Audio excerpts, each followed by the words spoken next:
Her scream echoed through the grand palace halls as the king's guards dragged yet another suitor out. This time, his face twisted in horror. He yelled one sentence as he ran for his life. "She is cursed! I would rather die alone than marry that princess!" The massive palace gates slammed shut. Silence.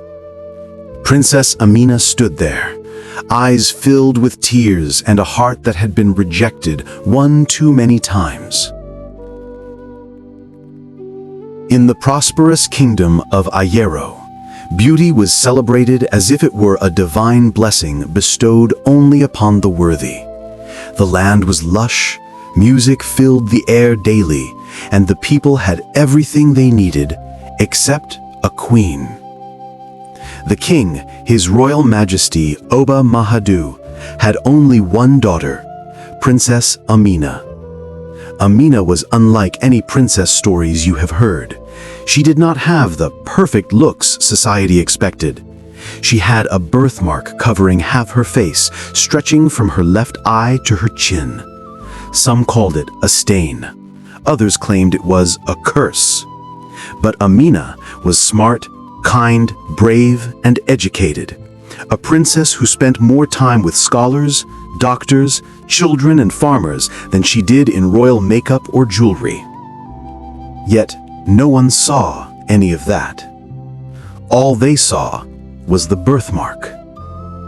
The kingdom believed only the most beautiful could rule. And so, every suitor who arrived left with cruel words. Women gossiped, "What a pity, her father's kingdom will fall when he dies." Men whispered, "How can a queen look like that?" Even children mocked, "The cursed princess!" Amina pretended not to hear, but every word stabbed deeper than 1,000 knives. The king's council worried endlessly. "Your Majesty," one elder grumbled, "if the princess does not marry soon, enemies may seize the throne." "Nobody wants her," another whispered too loudly. The king slammed his staff angrily. "That is my daughter you speak of, and she will rule." But even he, strong as a lion, had fear hidden behind his crown. He loved Amina dearly. However, a kingdom without stability was a kingdom at risk. So he made a decree. The man who wins Princess Amina's heart will inherit half of Ayero and become king. Instantly, hundreds of suitors arrived, not for love, but for power. Each walked away terrified, as if they had seen a monster. They didn't care about her heart, only the mock on her face. One night, after another dramatic rejection, Amina stood before her mirror, hands trembling. "Is my face truly this terrifying?" she asked her reflection. She touched her birthmark gently, like holding a wound she could not heal. Her eyes glistened with tears. "What did I do wrong, mother?" she whispered to the night sky where her late mother's spirit rested. She broke down. "Why am I alive, just to be hated?" The moon and stars watched in silence. But unknown to her, destiny was beginning to stir. The following day, the palace hosted a feeding event for the poor, Amina's favorite activity. Though mocked every day, she still smiled at everyone. Among the women was an elderly blind woman dressed simply and walking with a carved stick. She grabbed Amina's hand unexpectedly. "My princess," she said in a voice ancient and wise, "you shine brighter than the sun." Amina blinked in confusion. "No, Mama, everyone rejects me." The woman smiled, though she could not see. "You are not rejected. They are blinded." Blinded? Yes, by foolishness. True eyes are not in the face, they are in the heart. The woman suddenly placed a beaded bracelet on Amina's wrist. "This will protect you. The one truly meant for you will see a queen where others see a curse." Before Amina could ask anything more, the old woman vanished into the crowd. Across the Red Mountains lived a small but powerful kingdom, Danka. They were fierce warriors known for their courage. Their prince, Jabari, was famous not for beauty or wealth, but for a heart golden enough to melt steel. Jabari was born with a limp in his leg after a war injury and was mocked often. His father spoke to him one day, "My son, a king is not measured by his walk, but by his purpose." Jabari trained harder than everyone, his limp never slowing him down. But as time passed, his father grew old. Jabari needed to marry to bring peace and alliance. Envoys from Danka heard the proclamation from Ayero. A princess unmarried, a kingdom of wealth, a throne to be shared. The council urged Jabari, "My prince, marry Princess Amina and secure Ayero's alliance." Jabari agreed, not for power, but because something inside him said, "Before judgment comes understanding. I will see her with my own eyes." When Prince Jabari's caravan arrived, the palace erupted with excitement. Another suitor! But unlike others, Jabari didn't march with pride, he limped with dignity. Princess Amina stood at the top of the stairs, heart pounding. Jabari bowed deeply. "Princess Amina, it is an honor." Amina was shocked. He didn't flinch at the sight of her. She stammered, You do not fear me?" Jabari smiled gently. "My lady, why would I fear a queen?" The king raised an eyebrow. The court gasped. Amina blushed, something she hadn't done in many years. Over weeks, they talked daily under a blossom tree in the palace gardens. They discussed books, the stars, their dreams for their kingdoms, and helping people. For the first time, Amina laughed without hiding her face. One day, she asked, "You never asked about my birthmark. Everyone else does." Jabari looked directly into her eyes. "Everyone else doesn't see what I see." "And what do you see?" "A woman with a heart larger than any kingdom." Her heart fluttered. But happiness invites jealousy. Chief Balogun, the most power-hungry man in Ayero, didn't want Amina to marry. If she remained unwanted, he could seize the throne after the king passed away. He schemed with dark sorcerers. "We must make the prince see the princess as the world sees her, cursed." Using a forbidden potion, they created an illusion. Her birthmark became uglier, glowing with dark energy. Her voice sounded monstrous. Her reflection changed into something hideous.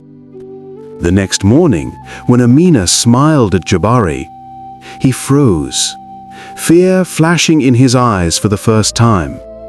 Amina stepped back, horrified. "What's wrong?" Jabari couldn't speak. She ran away, crying harder than she ever had. The council declared, "She has poisoned him with witchcraft." Chaos erupted. The king tried to defend her, but fear spreads faster than truth. Amina fled the palace that night, wearing only a hooded cloak. She traveled deep into the forest of forgotten souls, where no one returned. She fell to her knees under a huge baobab tree. "I am tired," she cried to the empty forest. "Maybe I should disappear forever." The old blind woman suddenly emerged. "I warned you, child," she whispered. "Evil fears true power." Amina sobbed. "Everyone hates me." The woman touched her cheek. "No, they fear what they cannot understand. Your birthmark is a royal blessing, not a curse." "A blessing?" "Yes. It marks you as the chosen guardian of Ayayero. Your destiny is greater than any man's arrogance." Amina wiped her tears. "How do I claim this destiny?" The woman smiled. "With courage, with love, and with belief in yourself." The bracelet glowed brightly. Meanwhile, Jabari lay in the palace sick and weak. In his dreams, a spirit appeared. "Foolish prince," the spirit scolded him. "You judged her with the world's eyes." He gasped. "It wasn't me. Something changed her." "Not her. Your courage. You abandoned the truth you saw." Jabari woke up sweating, heart burning with guilt. He stood despite pain in his leg and ordered his guards. "We find the princess now." In the forest clearing, the ground trembled as warriors and horses approached. Chief Balogan ambushed Amina, dagger raised to strike her. "You will never rule," he spat. Amina stood tall, unafraid. "I will not let evil control Ayero." Balogan lunged. Jabari leaped forward, blocking the attack. His limp didn't stop him. His love did not allow him to fall. The forest roared with wind. The bracelet shined like a star. Amina raised her hands instinctively. Light burst out, banishing the sorcerer's curse and binding Balogan forever. The illusion vanished from her face. Jabari saw Amina's true beauty again. He dropped to one knee. "Forgive me. I am not afraid of you. I am afraid of losing you." Amina touched his cheek gently. "I forgive you, for now you see me." They returned to Ayero together. The people bowed, not out of fear, but admiration. The king announced, "Princess Amina will be our queen, and Prince Jabari will stand beside her, not as a conqueror, but as one who saw her heart." The wedding was the grandest ever witnessed in Ayero's history. Under the moonlight, Jabari and Amina danced. "You once asked why I do not fear you," he whispered. "And why is that?" she asked. "Because love only fears silence, not scars." Amina kissed him, tears of joy pouring. A queen finally seen, a woman finally loved, a heart finally free. Beauty fades, kingdoms crumble, but character remains forever. Mockery destroys the weak, rejection strengthens the brave. Nobody should determine your worth, not society, not culture, not appearance. True love sees the soul first. Princess Amina and Prince Jabari ruled the two kingdoms with fairness, innovation, and love, building schools, hospitals, and safe spaces for people who once felt unwanted. And every year, on their anniversary, Amina reminded the world, "Your uniqueness is not a curse. It is your crown."